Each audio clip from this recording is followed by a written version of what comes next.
Lanjut. Iya.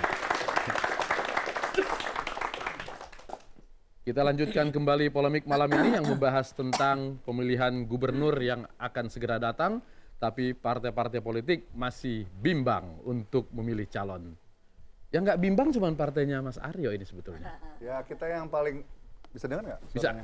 Ya kita yang paling terakhir dikhianatin Ahok aja. Kan tadi sebelum kami kan Golkar dikhianatin, sebelum itu kan PIB yang dikhianatin, ya mungkin bentar lagi Hanura lah paling yang dikhianatin, Hanura sama Nasdem lah. Jadi jadi kalau udah nggak perlu ya udah nggak perlu partai lagi, dia hanya perlu apa yang dia perlukan berikutnya saja. Itu yang pertama ya.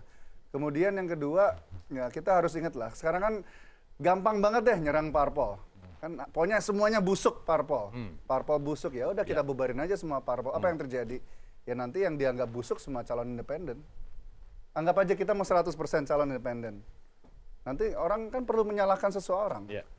Kalau kan sekarang baru sedikit calon independen yang maju dan jadi kepala daerah. Nanti tinggal tunggu waktu aja kalau ada muncul kepala daerah yang busuk, yang korupsi, lama-lama orang kan anti calon independen. Jadi ini menurut saya ya karena apa kita ngomong angka aja, statistik. Karena mayoritas 99,9% kepala daerah yang jadi itu dari partai politik. Yang kena busuk tuh partai politik. Kita tinggal tunggu waktu aja. Mungkin tadi Bang Ray saya setuju. Bentar. Saya setuju dengan Bang Ray bahwa ini memang saat ini sesuai dengan jalannya waktu, mungkin parpol kurang gesit aja, kurang mengikuti zaman. Jadi saya setuju dengan beliau. Nanti kalau parpol deparpolisasi, ditinggal semuanya 100% dari independen, tinggal tunggu waktu aja ada calon independen yang busuk. Nanti calon independen ditinggal balik lagi ke partai politik. Bukan angka statistik ya.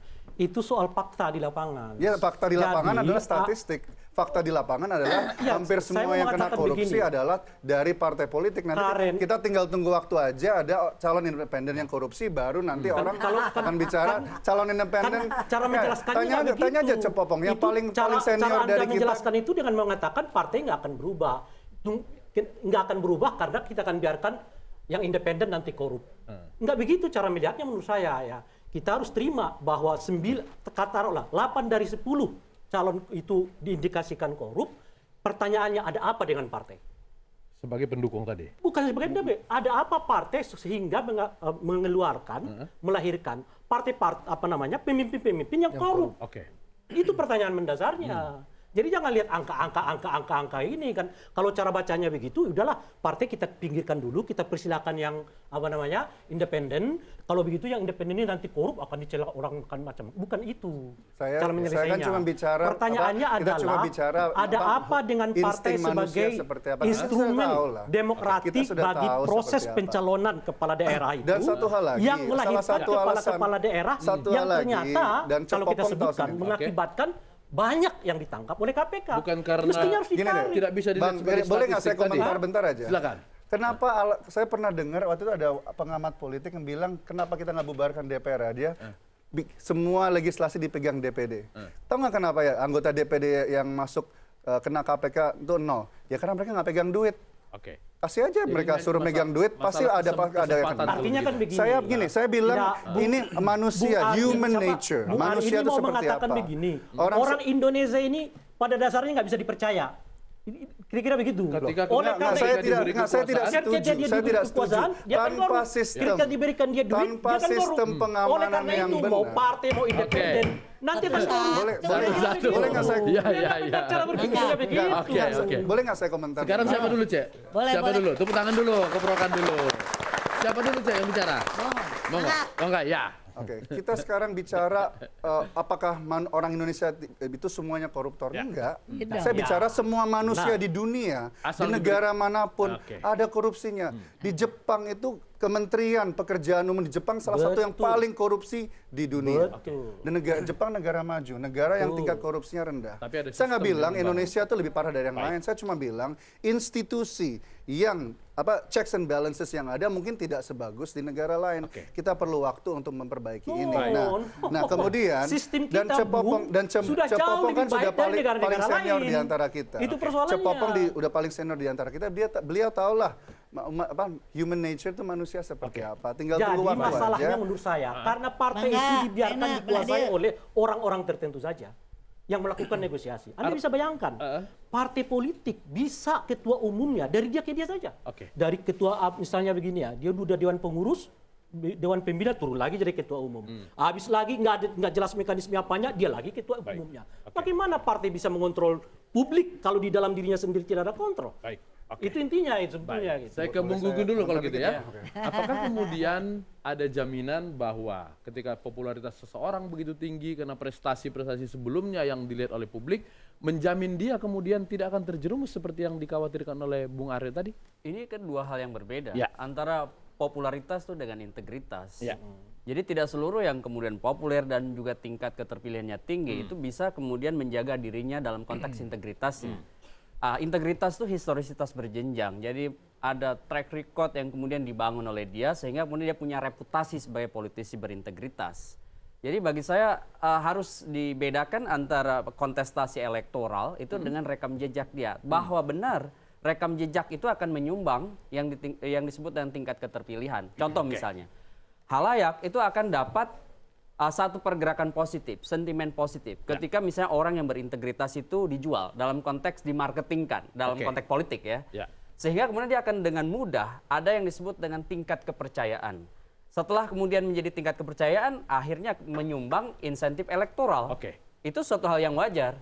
Tetapi bahwa belum tentu orang yang populer itu kemudian punya basis integritas yang bagus. Kita tahan dulu ya sebentar karena tamu kita dua lagi sudah hadir di sini. Saya melihat ada Bung Eriko Sotarduga. Silakan. Selamat. Dan Bung Daniel Johan dari PKB. Iya. Silakan. Jakarta macet, kalau nggak macet bukan Jakarta gitu ya. Makanya kita butuh gubernur yang bisa mengatasi macet. Iya. Itu dari PDI Perjuangan kayaknya. PDI Perjuangan. Gubernur yang nggak macet itu dari PDI Perjuangan. Artinya bukan yang sekarang dong? Bukan yang sekarang kalau begitu. Saya juga bimbang karena kok bukunya dikasih kepada yang sekarang ya, bukan kepada Bu Riko ya kan, sebagai calon pemimpin masa depan ya. Ini dia mengingatkan kejadian tadi malam ketika peluncuran buku Ibu Mega. Di awal Ibu Mega menyindir-nyindir Ahok. Ini kok buku dikasih? Begitu selesai kok dikasih ke Ahok. Itu simbol paling simbol apa ini? Jadi kemarin kebetulan saya hadir di sana. Memang ini kan buku sebenarnya bukan Ibu Mega yang membuat, tetapi para wartawan yang dulu bersama-sama dalam masa perjuangan pada saat peralihan lah kepada reformasi. Dan pada saat itu wartawan yang diminta memilih. Dan pilihan pertama dari wartawan pada waktu itu adalah Pak Ahok. Itu sebenarnya kejadiannya. Jadi itu bukan ada sesuatu yang disengaja atau apa. Jadi kalau kira-kira mengalir saja. Kalau tiba-tiba rakyat mengatakan Bu Mega, Ahok lah yang dipilih PDI Perjuangan untuk jadi calon gubernur. Menurut nggak Bu Mega? Menurut nggak dipilih Bu Mega? Ini kan tentu kan ada mekanismenya. Kalau ujuk-ujuk kita lantas memilih begitu kan nanti daerah lain juga akan mengikut. Ayo Pak lanjut gini. Jadi ternyata bahwa integritas itu adalah daya magnet yang luar biasa. Sekarang itu betul. Kasus Ahok misalnya, Ahok itu dari PIB, kemudian karena memang integritasnya memang terlihat dan nampak begitu, kemudian tarik oleh Golkar. Golkar kemudian menariknya menjadi anggota DPR. Dan kemudian Gerindra tertarik juga. Jadi yang namanya integritas itu mesti kita akui. Memiliki daya magnet yang besar, dan ketika partai politik tidak menjatuhkan pilihannya, dukungannya pada orang yang memiliki integritas, nah itu partai politik akan ditinggalkan. Tapi makanya tadi problem kata para yang ini partai kok hanya mendukung mengikuti saja. Mengekor. Ya, kalau saya ibaratkan begini. Lebih baik bertaubat daripada sama sekali tidak bertaubat, Pak gitu. Lebih baik Dan sama sekali tidak bertaubat. Karena kalau bertaubat masih selamat. Tapi jadi kita akan Pak Ahok sudah pernah mengikuti juga kontestasi di Sumatera Utara. Kalau itu lewat partai? Enggak, di Sumatera Utara pernah. Kalau saya tidak salah melalui jalur perseorangan juga. Tapi ngomong-ngomong soal integritas, apakah di PDIP tidak banyak orang yang berintegritas?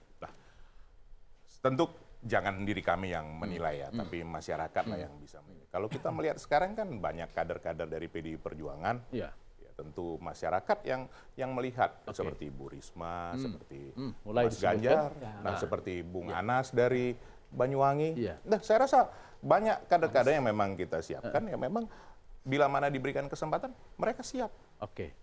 Seperti itu. Jadi waktu yang membuktikan hal ini. Kita tidak bisa mengatakan proses ini kan masih berjalan.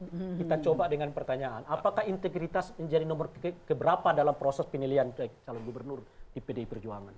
Nah, sebenarnya ini yang perlu saya jelaskan ini karena baru tiba nih dari kemacetan, jadi lagi semangat ini. Iya. Nah, ini kan sebenarnya kalau kita mau bicara, payung hukumnya saja belum disahkan. Nah, ini kita bicara secara terbuka ini.